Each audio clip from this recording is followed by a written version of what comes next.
Um, take two. So we have 45 minutes. So much, there's so much to cover in the area of DEI. We're so passionate about it at Mantra Strategy, and you can't ever cover all of the things that you want to. So, what I would say is what we can cover in a short amount of time is, you know, a real sense of the journey that some people are on. We can talk about who Mantra are and the type of work that we do in this space and what we are finding from those we're working with in terms of what are the absolute hallmarks of an organization that is really committed to this. And that's a big difference than people who are doing bits. And there's a lot of really good intent out there, which is amazing. But obviously, we're also all familiar, all too familiar with the fact as well that, it takes investment, it takes commitment. And like any strategy work, it is something that is a journey, and you have to stick with it and really embed it into how you do things. So what I'd like to start with, just as a little introduction, I'm Lisa Nicole from Mantra Strategy, for those who don't know me. And there are other folks on the call who do know me, and there are some who don't. We are an impact creation consultancy. We are ultimately really, really passionate about impact, and what we mean by impact is being, creating the best world and community that we can live in. We do that through making sure people are happy in their jobs, people, culture, strategy being really, really solid, that it's about inclusion, purpose, being really effective with good strategy. And ultimately, I suppose we really fundamentally believe that inclusion plays a massive role in creating the future that we want, because organizations that do this well and communicate it can actually have that almost ripple effect, the leadership shadow, the organization shadow, the community impact. So they're the kind of starting points for us. And what I'd like to do is just set the scene with a couple of slides of our findings and kind of things that we think matter in this space. Then I have a poll or two, which will be a complete experiment for me, because I haven't done a poll on Zoom in so long, but I have a poll I want to hear from people who are here, just in terms of where you are on your journey and the types of trainings and different things that you might or might not have done already. And then we're going to just kind of rattle through a few things that are really important in this space, and then open up the floor to hear what else you think is really important as well. And hopefully at the end, I mean, obviously a lot of people who had registered haven't been able to make it live. We have a number of mantra whispers, what we say are follow-ups, the sticky bits, the things that actually keep this live for you and your organization. And we will also send those out to everyone after the event is over. So without further ado, I will try and share my screen. Give us a moment. So hopefully you'll see this okay. And I'll just go into this. So really the topic was about going beyond a checklist. Why did we use that kind of in the title? Is because obviously people do get involved in this for various different reasons and different motivations. And for us, it's about really, moving beyond the kind of what we have to do into really why this is absolutely a powerful advantage for organizations. As I said already, it's all about creating a better society. And we do have a number of different services that help make that impact. And you'll see Julie on the call here today, who looks after strategic kind of funding and enablement. But other parts of our team really delve into this as well, across leadership, people, culture, and so on. The reason we feel we can speak about this, apart from the fact that we care, is that we do work on the ground with a lot of organizations who are in the ability and kind of rights space, inclusion space. And so we've worked on, designing inclusive workplace toolkits. We've worked on doing a full DEI review of policies, procedures end to end. We've worked with organizations in from construction right through to telco around their training development and so on. But we also really work very closely with people who are impacted by exclusion and who are impacted by the society as it is. So we really believe in the reason why to do this. So I'm going to start us by asking you all to consider on a scale of 1 to 10, and let me attempt a poll, which I haven't done in a while, but bear with me. So I've two questions in here. The first is, 1 to 10, kind of how would you describe where you are on your journey, with 1 being, really only getting going or at the start, and then 10 being, yeah, we're quite advanced, actually, we're really a leader in this space. So anybody want to fill that in? That'd be great. I hope it's working. Has that popped up for people? Has it popped up for people? Yeah. Yeah. Okay. The other question asks you, which of the following, if any, has your organization delivered for your people? And this is looking specifically at some training, unconscious bias, DEI talks, conscious inclusion training for managers, some basic online training. The managers could be hiring training or, being on a panel and how to be more inclusive in recruitment. Or, and the basic online could also cover, sometimes organizations do some basic online training in unconscious bias. That's okay if that's what you've done.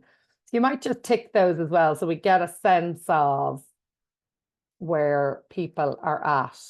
And again, I'd just say not to hold mantra up as the guru or experts. And this, we're a very small firm, so we don't necessarily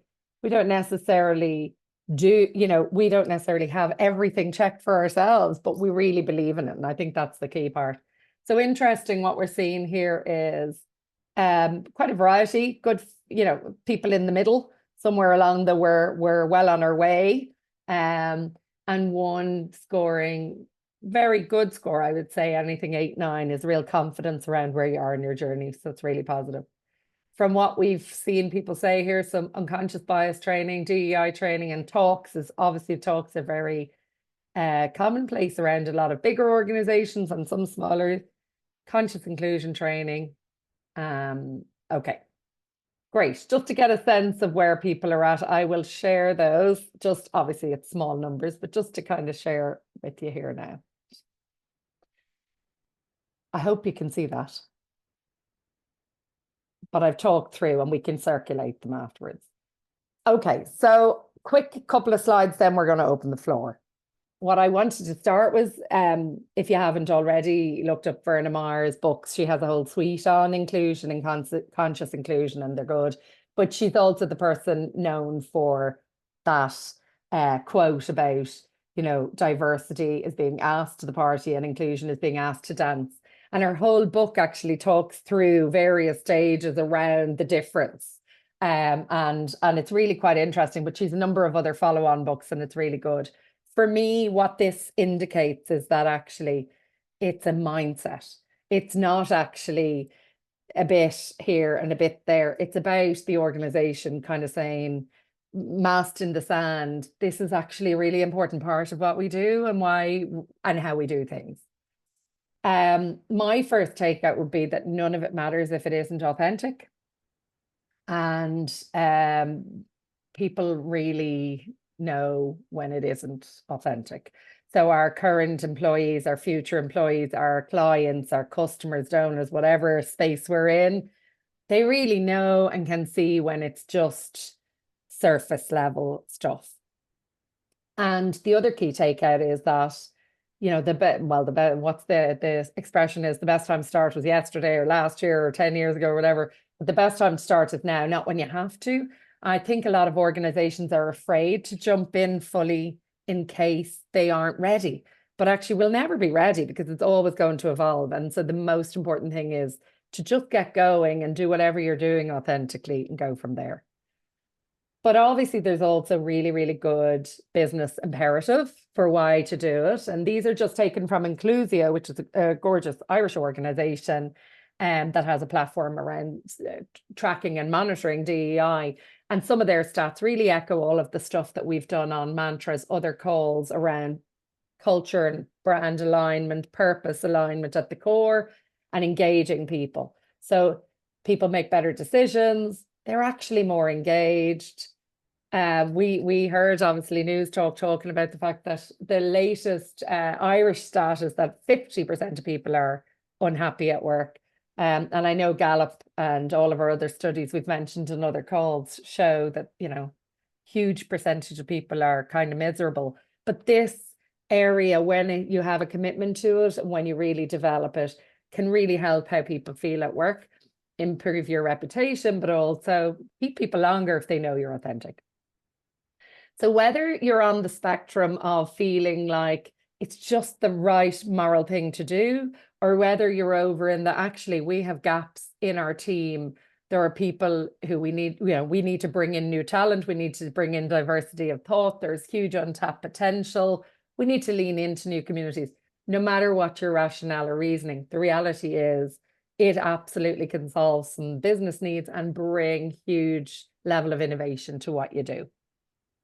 So this is just a slide on Mantra's 4-point kind of scale. So what we have been working on with our clients is saying, there's the starting out piece. And so this isn't about getting an award or anything. This is about kind of mapping where you are and what type of steps you might need to do to move to the next. So you might be starting out and establishing why you're doing it and what you want to do and putting a statement of commitment or vision in. At stage 2, you can be really on that journey to absolute compliance. So looking even at the legislation around, the employers having to take a much more active role in protecting from discrimination and so on, making sure you're looking now at, supplier contracts and trying to encourage them to go on an EDI journey as well, right over to the embedding it in everything you do. So it's actually a factor and a lens you have on for all of your business decisions. And at the 4th side, which is where I think would be amazing if way more organizations were, is that they're absolutely leading from the front in all areas, that they're a recognized leader and they're bringing others up and with them, and they're actively leaning into all communities. So this is the type of stages that we look at with our clients, and we kind of say it doesn't matter where you are. Actually, it doesn't matter which even one you're aiming to go to once you're nudging in the right direction and your heart's in the right place. We always talk about the heart in Mantra, so that's kind of what drives us. But our top 5 tips for moving beyond this checklist, and then I'm going to open the floor. And they're very simple and very basic, but that's kind of the point. The first is to be really authentic.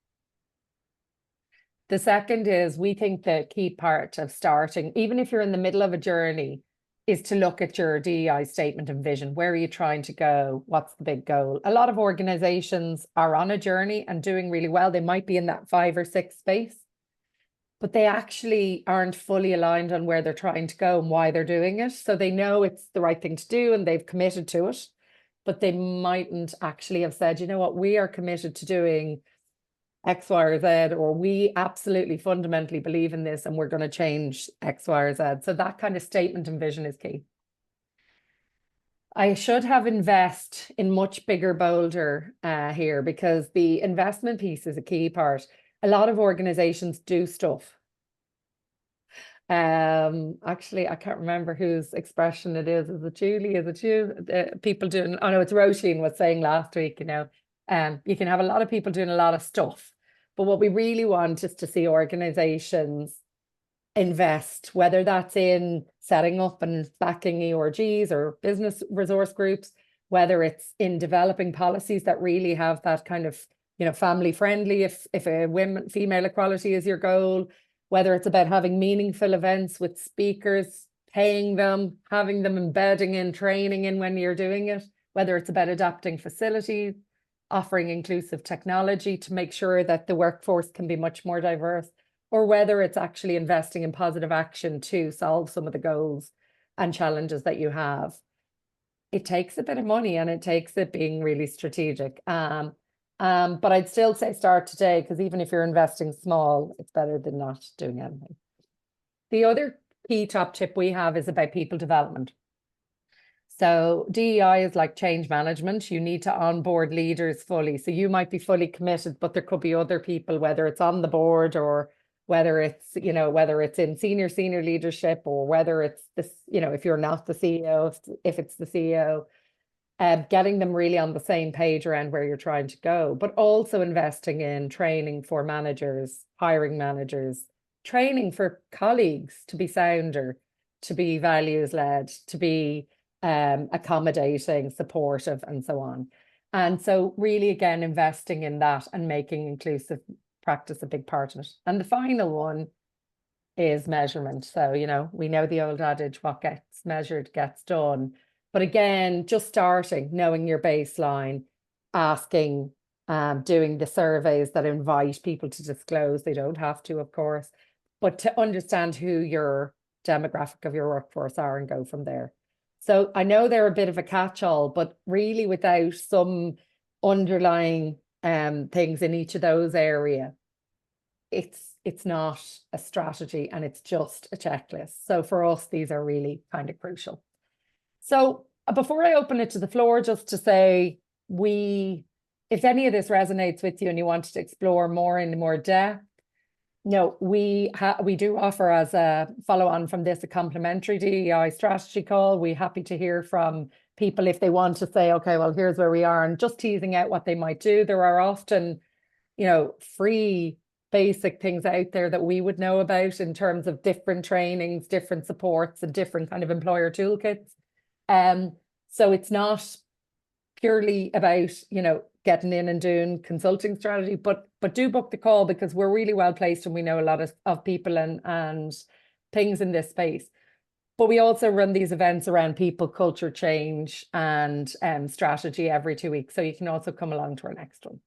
So now I just want to stop my slides and open the floor and see what other people think, what's working for you, what are the fundamentals that you think, or any questions people might have around where you're at and what else you want to do. I'll take a breath.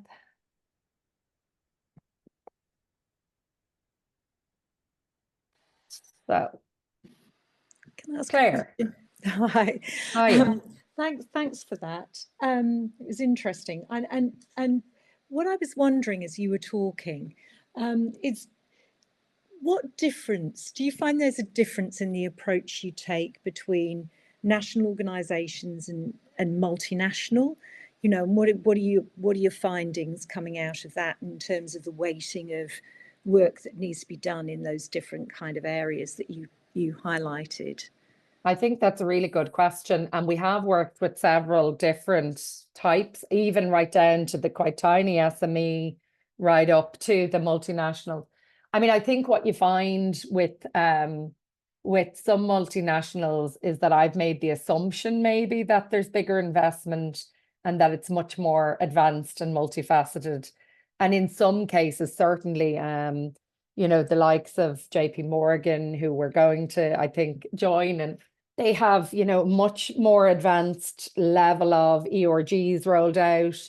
They might, they could have, I think they say there's an average of 9 ERGs in the big multinationals, whereas you find with national organizations, they're at the start of that journey. Potentially they've 1 or 2, they don't have several.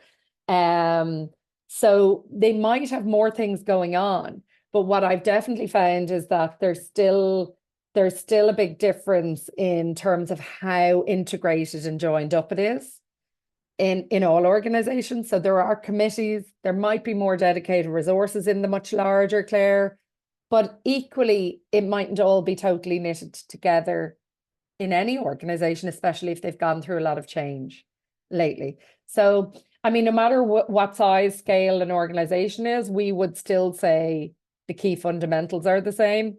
It's just to what level or stage they're at now and where they might go next. One example is we worked with the UK organization who was quite significant, and I would say they probably have about 500 or 600 staff in terms of that kind of size, as opposed to 10,000. And they were hugely advanced in a couple of areas of things like around accessibility, in terms of general practice and inclusion training, etc. But some of the other area, and they had good employer resource groups and so on. But in terms of some of the other areas that we've talked about there around kind of the overall vision and direction of travel, it maybe wasn't as clear outside of that scope. So yeah, I mean, there is a big difference, of course.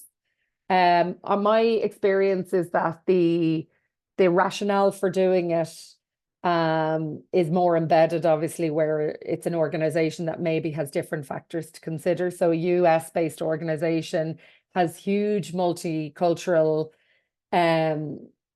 mandates, and not just the legislation or compliance pieces, but their actual staff is so multicultural that they have a very strong need to do this.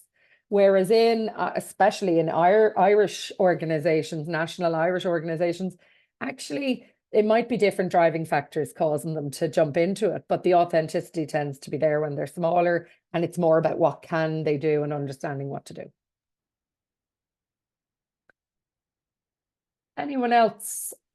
Just to add on to that, Lisa Nicole, I think, what we found recently from the construction sector around what's happening with Irish or UK based construction companies that are working on tenders for US companies, and what they are dictating that they have to have as part of their DEI strategies. I think that's a really interesting point on all of this that you might want to talk about. Yeah, I think that's a really good point. And it's not just construction. I would say tenders here now, even for us going for work, if for work of any kind, strategy development, any organization in the public space, any organization in certain kind of geographic areas, there's much more prevalence of a need for you to declare where you're at on your D&I journey.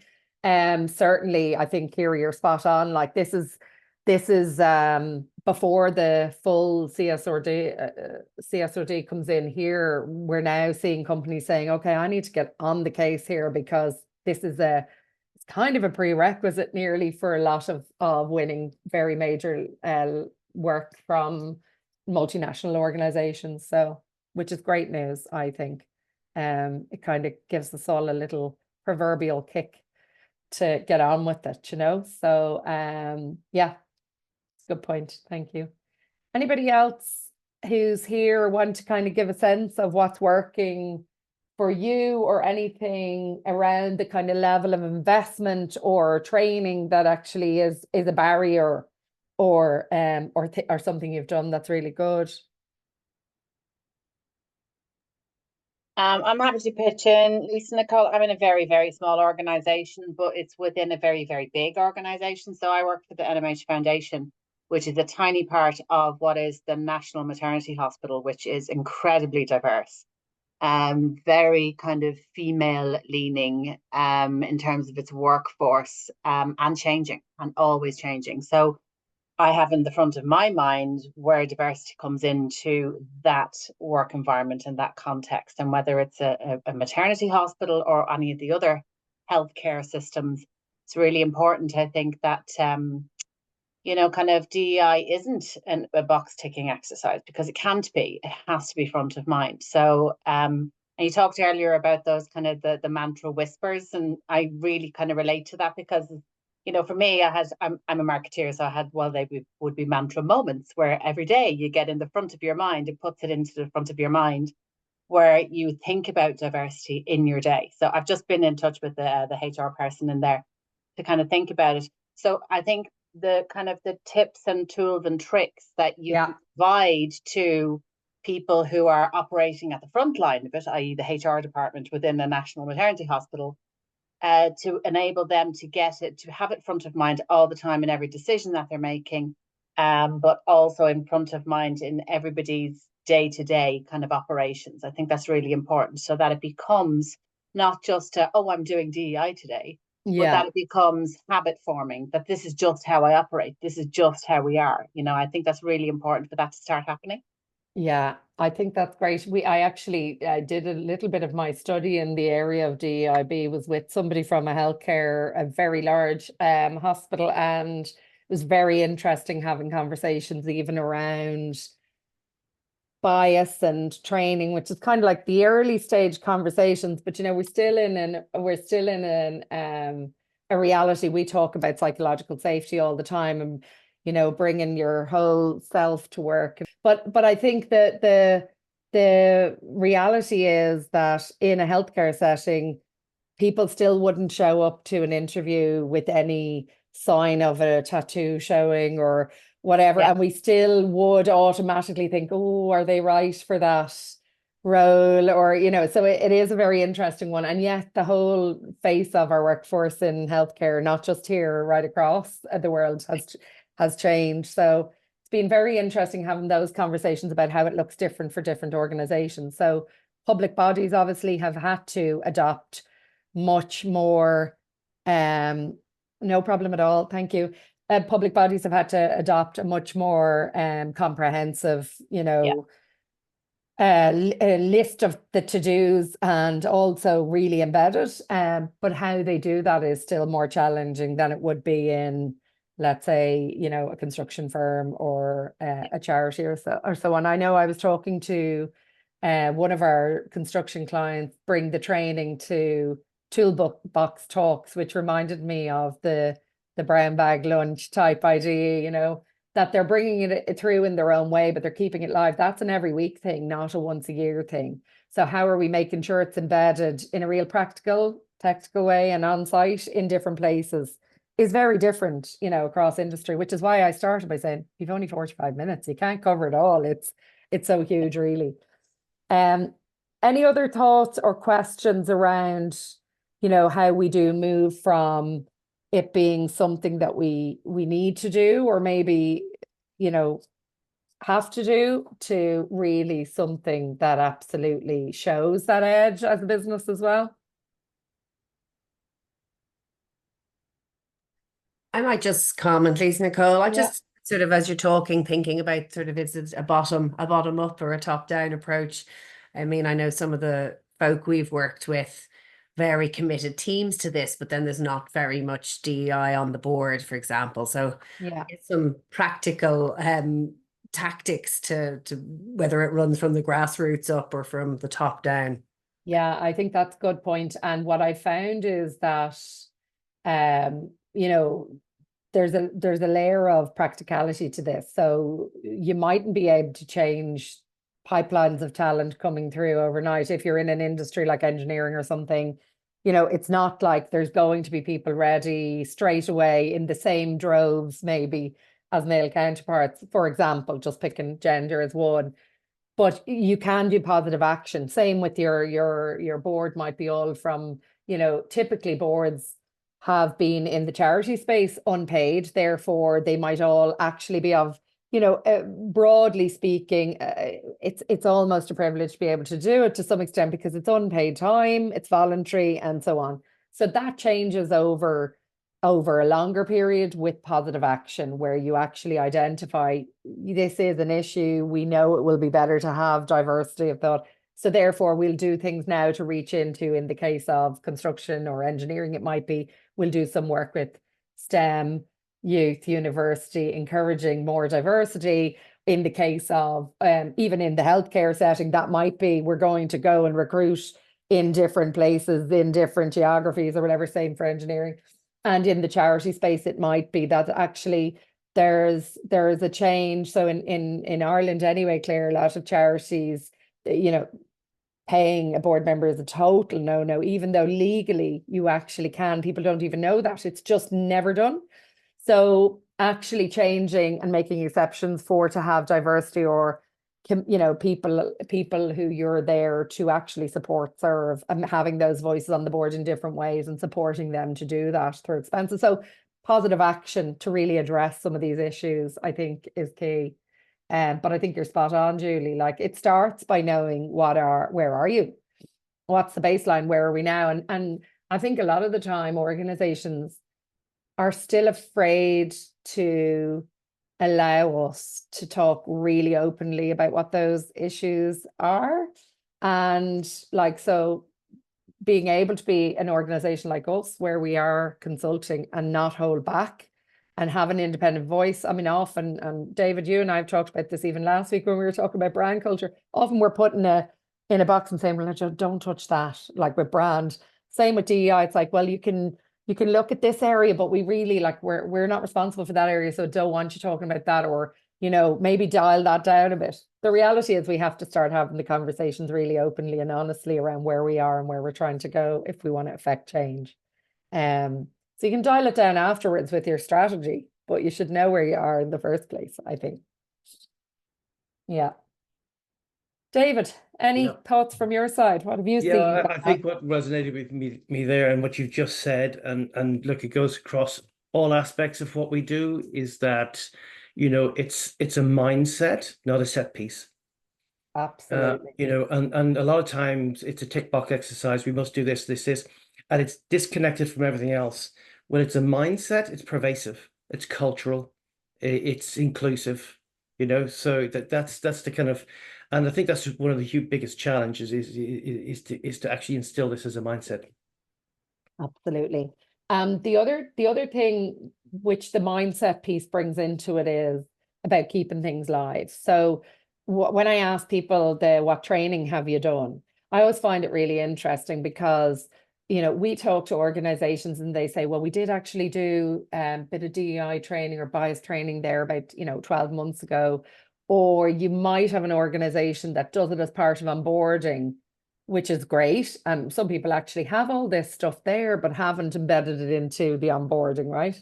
But what we are looking to try and do is actually just have it as part of the course of everything you're doing. So no matter what you're doing, whether it's product or technical training, whether it's, whether it's culture or an engagement day, it's absolutely baked in so that it's just something that's lived and kept live. And Mary, back to the whispers, circulating even things to the team that are really interesting kind of nuggets and keeping it live so that it's not just a one and done training, I think is really crucial. That is back to the mindset.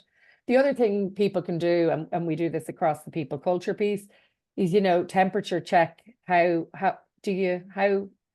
asking different people in different teams, do you really feel we are making progress in this journey? What would you like to see more of? And making it a real two-way street. And I think organizations can be very afraid to do that because they feel that it might lead them to let people down or not be able to deliver what they're asked for. But it's a bit like everything else. If we don't ask what people might want, we don't know, and we're making assumptions, and we might be giving them or putting resources into the wrong areas that they don't even value, One thing we have done, we've done a bit of inclusion in our purposeful leadership training. We include inclusion as we include it in every single day, but we also have a kind of module on it. And we've been rolling out that module a bit more instead of bias training for organizations, because bias is just one little part of it. And I think some people don't really understand even some of the terms in DEI as well as they, would give off, so even the difference between what we mean when we say equity, not equality, or equality, and, whatever your policy might be in an organization.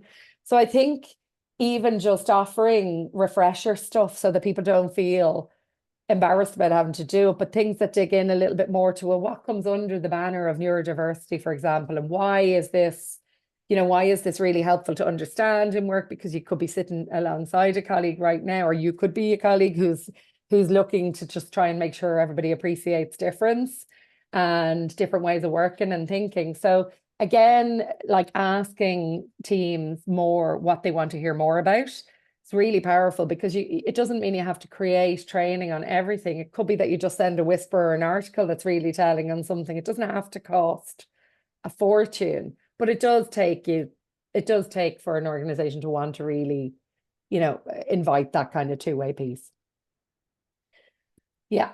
So the other thing I'll just say before we kind of round out is we are definitely working with organizations who are at very, very different stages. And I suppose we started as a strategy consulting, purely strategy focused, and we broadened that more. So our usual way of doing things, we have a dream framework that goes, under the bonnet, looks inside, looks outside, and then gets into really engaging with the organization, and then gets into strategy development. So that's kind of how we work. What I found really interesting in the DEI space is because people might come to us and just get us to do a piece of training or a talk on neurodiversity or whatever, or they might come to us and say, actually, we need to be more compliant in this area, help us get there. We're starting to work with people at very different stages, and it doesn't matter what way or direction you come into it, you can still get to a place where you're building out the where are we and where are we trying to go. So I think that's been a really interesting learning curve for us. And the other thing is, it's an always learning area. So every client we've engaged with, we've learned something new or reflected for ourselves around, oh, we need to do a bit more of that ourselves. We're not doing that. So I think it's a really fascinating area to learn how to do better and be better as well. So that's kind of all the nuggets from me on this. It's something I could talk about forever, but I just, I'm not sure. I'm not sure if anybody else has any kind of final thoughts. Ciara, you've been kind of dipping into this a bit more with me lately. Anything else we're not covering there? I feel like you've done a really, really good overall review and, look, deep dive into it. So yeah, I think you've done a very good job today. Thanks very much. The only other area I could say is worth talking about, and again, it makes some of our partners and employers and people we'd love to work with nervous, is language. Just training and understanding on the importance of language and the nuances of language. And I made my own little slip on language on this call. Like, we don't always get it right, and that's okay. We've been saying certain things that we learn as we go are actually really not okay to say. And I think that's something that I've really learned as I've gone through this journey. And I think language really matters, but we shouldn't be terrified to actually, people can get to the stage where they're afraid to say anything at all in case they get it wrong. So that's the other thing that we're really passionate about, and we've built into some of our training. But I think it's something people are afraid of, anyway. If nobody else has any questions, I think what we'll do is we'll wrap it up. We'll do a little reminder afterwards to anyone who couldn't make it, as well as those who are here, with the link for the call you can book in for if you want to kind of talk a bit more about this. We could talk about this all day, as you can hear. We love it. But we are still learning, and it's something that we help people kind of explore together and co-create in a way that's right for you. And if anybody has any other areas or topics that you want to see featured in our we're doing fortnightly at the moment on anything impact culture, which includes for us purpose and inclusion hugely. So if you have any other ideas or topics, please do let us know as well. All righty, I'll let you on with your day, folks. Thanks so much for joining us. Thank you very much, guys. That's great. Thank you. Thanks, a million. Nicole. Thank you. Bye, folks. Bye. Thanks.